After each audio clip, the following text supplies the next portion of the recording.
வணக்கம் நண்பர்களே. உங்களுக்கெல்லாம் ஒரு கேள்வியோட இந்த வீடியோவை ஆரம்பிக்கிறேன்.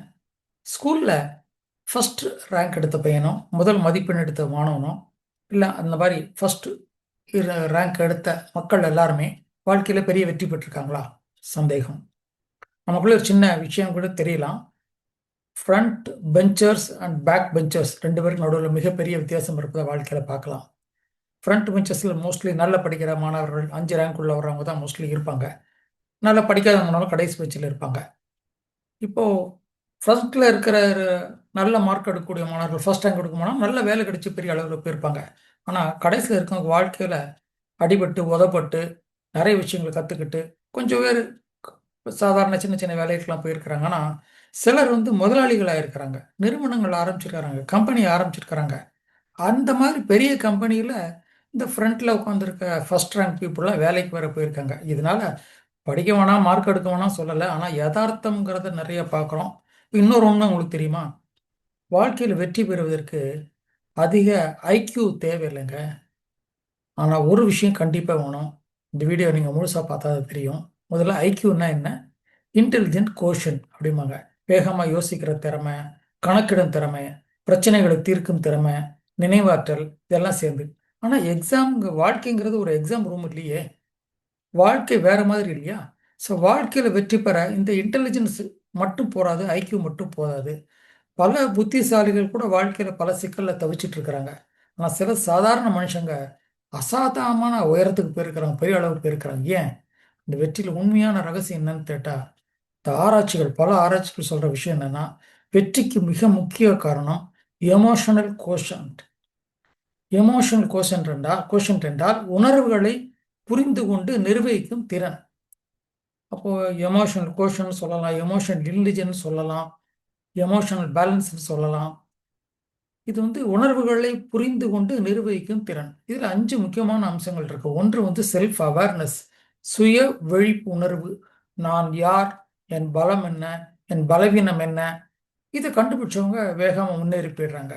ரெண்டாவது சுய கட்டுப்பாடு, செல்ஃப் கண்ட்ரோல். கோபம் வந்தால் கூட அது எப்படி கட்டுப்படுத்தணும்னு தெரியும். கோபம் வருவது இயற்கை. எமோஷனல் வார்த்தைகளால் சுடுவது விஷயம் கிடையாது. அது எல்லாருக்கும் பண்ணக்கூடிய விஷயம். அதை கட்டுப்படுத்தி அதை கரெக்டாக மேனேஜ் பண்ணுறாங்க பார்த்தீங்களா, அது ரொம்ப முக்கியமான விஷயம். தோல்வி வந்தாலும் தன்னம்பிக்கையை கைவிட திருப்பி தொடர்ந்து முயற்சி பண்ணுறது, இதுதான் வெற்றியாளரோட அடையாளமாக நம்ம பார்க்குறோம். மூணாவது என்னன்னு கேட்டிங்கன்னா செல்ஃப் மோட்டிவேஷன். அவங்க பேட்டரி சார்ஜ் அப்போ இருக்குது. எவ்வளோதான் ட்ரெயின் ஆனாலும் திருப்பி திருப்பி அவங்களுக்கு சார்ஜ் பண்ணிக்க முடியுது. யாராவது தள்ளி விட்டால் தான் வண்டி ஓடுங்கிற நிலைமை இல்லை. உள்ளிருந்து அந்த மோட்டிவேஷன் ஒரு பர்னிங் ஃபயர் உள்ளே இருக்குது. அது மூணாவது. நாலாவது மற்றவங்களை புரிந்து கொண்டு அதுக்கேற்கிற நடந்து கொள்கிறாங்களே, மற்றவர்களோட உணர்வுகளை மதிப்பது, அது ரொம்ப முக்கியமான விஷயம். உறவுகள் வளரும்போது தான் வாய்ப்போட வளருதுங்கிறது உண்மை. ஐந்தாவது மனித உறவு திறன், ரிலேஷன்ஷிப் ஸ்கில்ஸ். கண்டிப்பாக உறவுகள் மேம்படாமல் உறவுகளை வளர்ப்புக்கான திறமைகள் எல்லாம் வெற்றி பெற முடியாது. அறிவு வாய்ப்பு வேணால் கொடுக்கலாம், ஆனால் உறவுகள் தான் உயரத்துக்கு அழைத்து செல்லும், அடுத்த லெவலுக்கு எடுத்துகிட்டு போகும். ஒரே கம்பெனியில் 2 பேர் வேலை செய்கிறாங்கன்னு வச்சுக்கோங்க. ஒருத்தருக்கு மிக பயங்கரமான அறிவு, இன்டெலிஜென்ட்டு, இன்னொருத்தருக்கு சாதாரணமான அறிவு தான். ஆனால் 5 வருஷம் கழித்து பார்த்தா சாதாரண அறிவு இருக்க பெரிய லெவலாக போயிருப்பார். ஒரு மேனேஜர் ஹை பொசிஷனில் போயிருப்பான். ஏன்னா அவருக்கு சாதாரண அறிவு சாதாரணமாக தான் இருக்குது. ஆனால் மக்களோட நல்லா பழகுறாரு, பிரச்சனையோட அமைதியாக சமாளிக்கிறாரு, தொடர்ந்து கற்றுக்கிட்டு இருக்காரு. அது பெரிய plus point. Learning, continuous learning. நம்ம தாங்க எங்கேயோ கற்றுக்கிறதெல்லாம் விட்டுட்டோம், பாடப்படிப்போட நிறுத்திட்டோம்.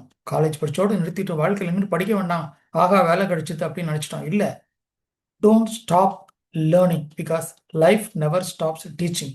நாம் வாழ்க்கை நமக்கு கற்றுக்கொள்வதை நிறுத்தவில்லை, நாம் வாழ்க்கையில் கற்றுக்கொள்வதை நிறுத்தி கொண்டோம். அதனால் பல கஷ்டங்கள் படுறோம். இப்போ ஐக்கியூ குறையா இருந்தால் கூட, ஆனால் மற்ற விஷயங்கள்லாம் ஈக்யூ ரொம்ப அதிகமாக இருக்கிற போது அந்த சாதாரணமாக இருக்கிற ஒரு ஆள் பெரிய அளவுக்கு போயிடுறாங்க. ஸோ வெற்றிக்கு இன்னும் பெறணும் அப்படின்னு இன்னொரு 3 விஷயம் ஞாபகம் வச்சுங்க. ஒன்று கன்சிஸ்டன்சி, தொடர்ந்து பண்ணணும்.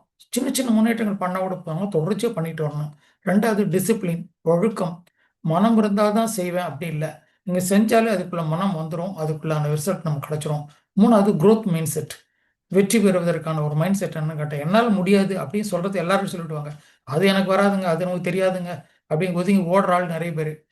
இது இறங்கி பார்ப்போம், இதில் நான் என்ன கற்றுக்க முடியும் பார்ப்போமே அப்படிங்கிற ஒரு மனப்பான்மை பார்த்தா அந்த வாழ்க்கையில் மிகப்பெரிய ஒரு ஓப்பனிங் கிடைக்குது, வாழ்க்கையில் மிகப்பெரிய வெற்றி கிடைக்குது. இந்த 3 விஷயங்கள் மட்டும் ஞாபகம் வச்சுக்கோங்க. இப்போ நீங்க உங்களுக்குள்ள ஒரு 3 கேள்வி மட்டும் தினசரி கேட்டுக்கோங்க. இன்று நான் என்ன கற்றுக்கொண்டேன்? இன்று நான் எவ்வாறு எப்படி மேம்படுத்தி உள்ளேன்? 3வது, இன்று யாருடைய வாழ்க்கையில் ஒரு நல்ல தாக்கத்தை ஏற்படுத்தி இருக்கிறேன்? Having good impact, positive impact on others. அது பெரிய சொத்துங்க அது. ஸோ ஒரு 30 டேஸ்க்கு இதை பண்ணி பாருங்க. இந்த 3 கேள்வி மட்டும் கேட்டுட்டே வாங்க. ஒரு பெரிய மாற்றம் தெரிய ஆரம்பிக்கும்.